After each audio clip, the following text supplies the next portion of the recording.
I'm Deborah Leiser-Moore.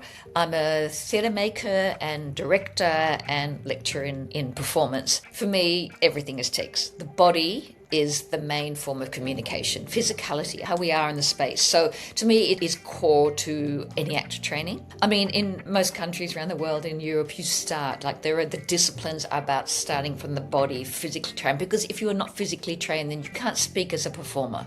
When I make my work myself or perform, direct or teach, we start from the body and we look at the presence of the performer in the space. How can the performer just be standing there and be interesting to watch? Trying to find the internal sensibility, look at the core, look at relationship to the ground. Everything comes from the body, the voice, the breath. To me, that's text. I mean, Pina Bausch obviously was a genius at that, but every gesture you make will say something. Yeah, so how I do that is different from if I do that. So every single moment of the physical language tells the true story, because we can lie when we say things, but the body doesn't lie. Commitment, rigor.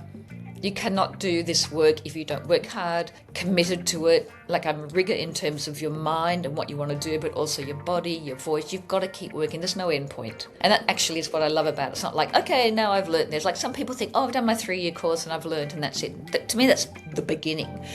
And what I love about it, and what I've learned, it's just an ongoing till I reach 100 years old.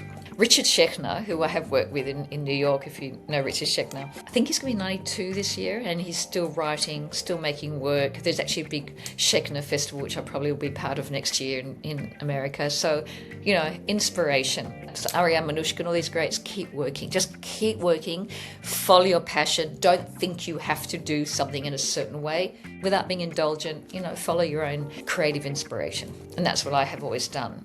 I think Artshub is a wonderful resource. It's a community for artists, across the board. So we know what's going on. We know opportunities there are. We can read what other artists are doing. And I think it's a very, very important resource. And I have actually, over the years, got a lot out of all of these things, whether it be, even job opportunities, looking what's out there or who's doing what, but really great articles and reviews. And I think it's as I said just before, very important to our Australian sort of creative arts environment.